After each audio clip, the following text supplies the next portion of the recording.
緊張します踊り場みたいなところで面白いですね建築家の大西と申します。百田と申します。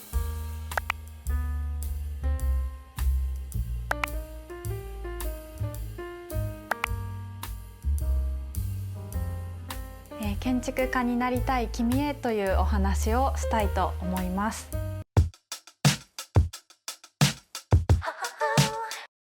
建築を好きになるっていうことが一番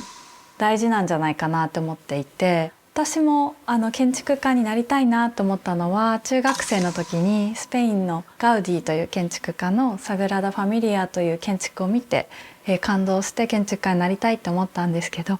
建築ってすごく一つ作るために大変な労力や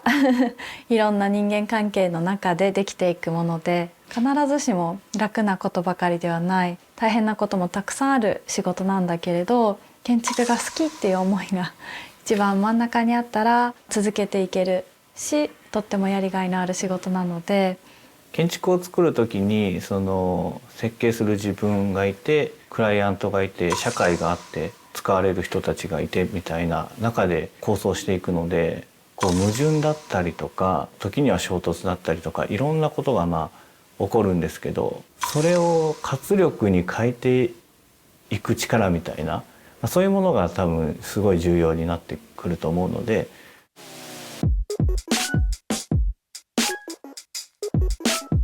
建築は人間が持っているあらゆる能力を力にすることができると思うんですよね。自分一人でものを考えるのが得意な人も、チームを作って何か共同作業をするのが得意な人も、それぞれのやり方で建築を作る方法がある。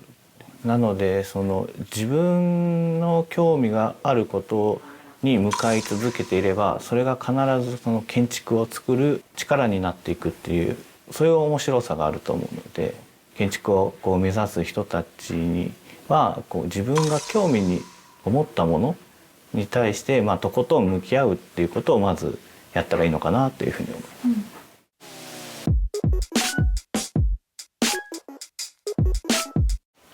建築に対する要望っていうのは、今その方が暮らしてる空間とか体験したことのある空間っていうものが元になってこうあってほしいっていうような意見をいただくので、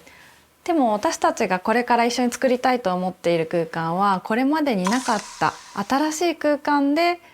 どうやってそれを実現できるかっていうことなので、いただく例えば要望だったり思いっていうのの根っこのところにもう少しそれを一段階柔らかくしたりとか抽象化したそういう思いみたいなのがあるんじゃないかなっていつも思っていて、あと建築はものを作る前の例えばどういう考え方を大切にするのかとか、理念とか価値観ですね、そういうものを共有できるかどうかっていうのがすごい重要だと思うんですよね。で何か共有できるっていう考え方からものが生まれてきたとすると、それはいろんな人が受け入れられるものになったりとか、自分のもののように感じたりとか、そういうふうになっていくので。